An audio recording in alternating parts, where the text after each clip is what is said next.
Hey guys, welcome back to another episode here on Gladiator Disc Golf. If you've already seen my previous video about marble dyeing and you liked that video, you're in for a special treat today. Because today we're doing another dye, but it's a stencil dye, something I've never done before. This really, you guys are all seeing the first time I've ever dyed a disc. And I've really enjoyed this entire process and I'm so excited for this stencil dye. Now, some of you, well, really none of you know this, I'm a huge New York Mets fan. So we are going to be taking this orange Firebird and we're going to be putting a New York Mets stencil on the top of it. I am so excited to do that. I'm a huge Mets fan. All right, you can give me grief in the comments below. Let me know which baseball team is your favorite. All right, you guys. But for the rest of the video, I'm going to show you how to do a stencil dye, and then at the very end, you're going to see the final product. Stay tuned and pay close attention.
Alrighty guys, that stencil dye takes some effort, but it is so much fun.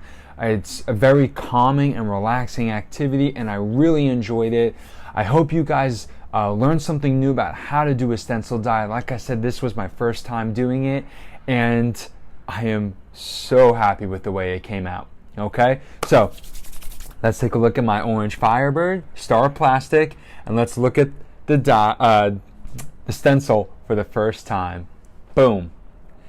I am super proud of how this came out. Most of the lines are really nice and crisp.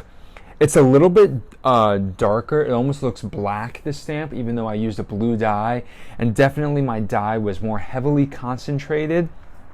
But I'm not too worried about that, to be completely honest, because it's going to fade over time. And I think as it fades over time, the blue is going to come out a little bit more, and just natural wear and tear, it will help the blue pop out, but also it looks pretty fly with the almost a black stamp on it.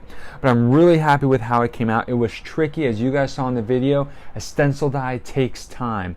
Unlike a marble dye or even a shaving cream dye, the stencil dye requires you to really be working with it the entire time. There's no off time. So you need to be able to commit an hour, 2, 3 hours, depending on how intricate your stencil is and how many different dyes, colors that you're using. But this was my first one. I only used one color. I went with, honestly, a relatively intricate design for my first time, but I really wanted to put a New York Mets stamp on this, and I'm really happy with how it came out. All right, and I hope you guys liked this video. I hope you learned something new. Make sure you have subscribed and that you like this video to let me know that you want to see more of this stuff. Make sure, if you haven't already, that you've commented down below who your favorite baseball team is, and also, what do you think I should dye next on a disc? All right, you guys, until next time, have a great round.